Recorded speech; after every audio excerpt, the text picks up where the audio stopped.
Hello, my name is Jason Gorski. I am the Director of Winemaking and Viticulture here at DeLille Cellars. Hopefully you're staying home, staying healthy, staying safe. Thank you for being in our Cellar Club. It means a lot to us. Your loyalty and your dedication to what we do here and your enjoyment of our wines is integral to our business. We're really looking forward to being able to share our space with you again.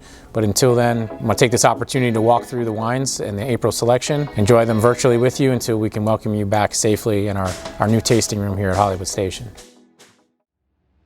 2017 Minuit, so this is a blend that we've been making for several years. We were looking for some wine club wines. At the time we had all 4 major Bordeaux red varietals in the cellar, but we're missing Malbec. It took us about a year and a half after the initial conversation, but we were able to source some older vine, 2000 planting of Malbec at some higher elevation at Red Willow. And after playing it with that block for several years, we decided to blend it with some Cabernet for some structure. And starting with the 2017 here, we are blending from both the Red Willow Vineyard, the Quintessence Vineyard, blending those 2 Malbecs, and then the structure here is coming from that traditional block of Quintessence Cab, which is planted just across from our Malbec, specifically put in the ground to make this blend.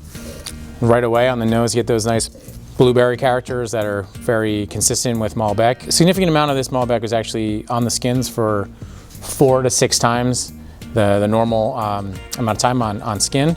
Very inviting, huge amounts of fruit on the nose. Cloaked in oak, just very, very enticing. As appealing as that is on the nose, you get a lot of bright acidity, trailing off into that Cabernet tannin to give it good structure. For many years, this was just the Quintessence Vineyard Malbec Cabernet. And we knew that when we try to make this wine every year, we wanted to have a more compelling name, and it's no longer single vineyard. We came up with the word Minuit or midnight in French, a little bit of an ode to just how dark the wine is from the inky black color of Malbec. And so after 10 years of thinking about it, we finally starting to see the fruits of our labor.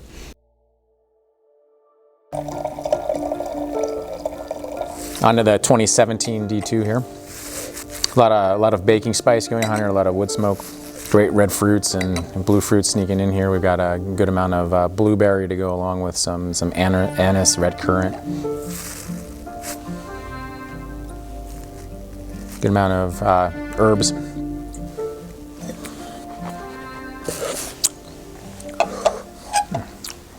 Another delicious vintage of D2 here. Classic for this wine, you're getting a lot of really brilliant fruit character, but enough wood on throughout the mid palate and finish to really give that nice, enticing, warm French oak, just contributing to the overall structure here.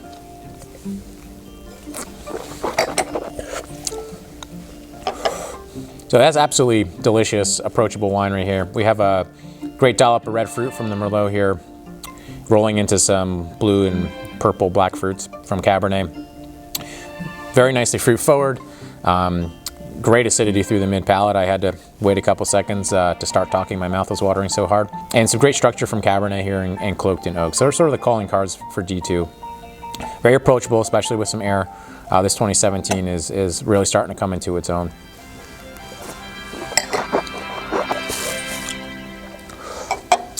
Not many of these were in my glasses empty by the time I'm done talking about it. Gives you an idea of just how appealing this wine is and how enticing it is to go back to the glass. So hard to describe any of our wines as everyday drinkers, but hey, if there is such a one, it's D2, delivers every time.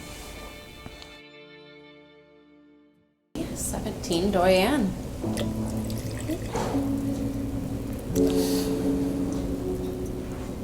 This wine's always an interesting wine for me to revisit because in the cellar, we quite literally keep Syrah and Cabernet on opposite sides of the cellar. But here what we're trying to get is best of both worlds. The strike against Syrah can just be too much hedonism is too much sometimes. You need some restraint, and that's what the Cabernet brings here. Yeah, fun blend here, right when you think this is just going to be soft and fruity and I wouldn't say one-dimensional, but just pure hedonism. You get that serious note from the Cabernet, mid-palate through the finish, just that tannin kind of driving that fruit all the way through. A great balance. I mean, kind of makes your mouth water, finish is dry. It makes you want to go back to the glass for another sip.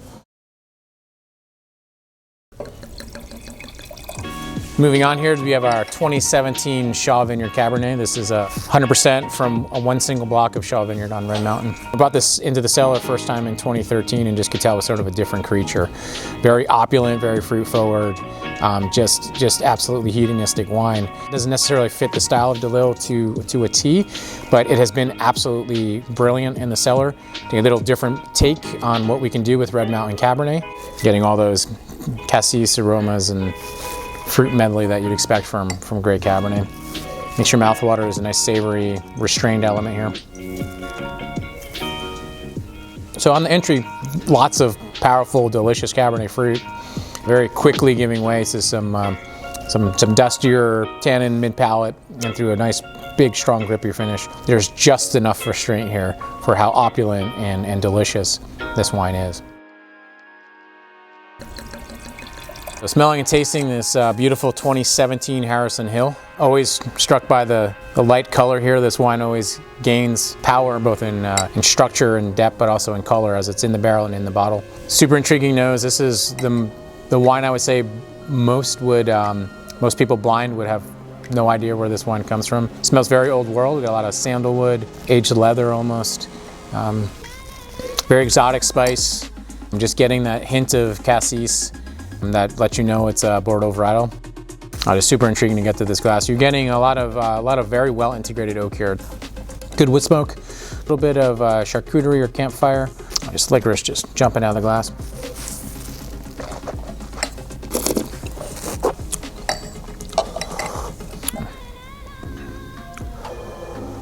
Always a pleasure to try this wine. We make so little of it, and it's just an honor to work with these vines. 1962 planting of Cabernet in the lead here. In a lot of savory character, balancing out all the fruit. Even in its youth, you can tell how well this wine will age. It's got a great, round, soft, fruit-forward entry. All that complexity comes out in the mid-palate. And then we have these chewy, age-worthy tannins on the end. Finishes very dry. You got both wood and fruit tannin here, just speaking to the longevity of these wines. I've 20-year-old bottles of this that are just absolutely singing. Delicious in its youth, but you can just sort of see where this wine is going to go.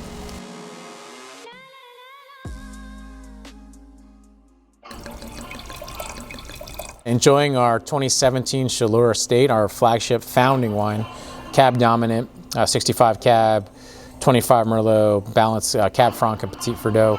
This blend is virtually unchanged in its parts, vintage to vintage. Classic Chaleur nose here. You get this very traditional cedar and cigar wood. You got herbs de Provence and lavender cassis, and also just the almost scorched earth character of Red Mountain here. A lot of herbs de Provence, but it's a very distinct style here. We are going for rustic, age-worthy. This is a wine that some people will find appealing right upon popping and pouring, but certainly built for the long term. Super appealing on the nose, you get a little bit of malt almost. Good job of fruit on the beginning here, but really driven by just big, blocky, age-worthy tannins.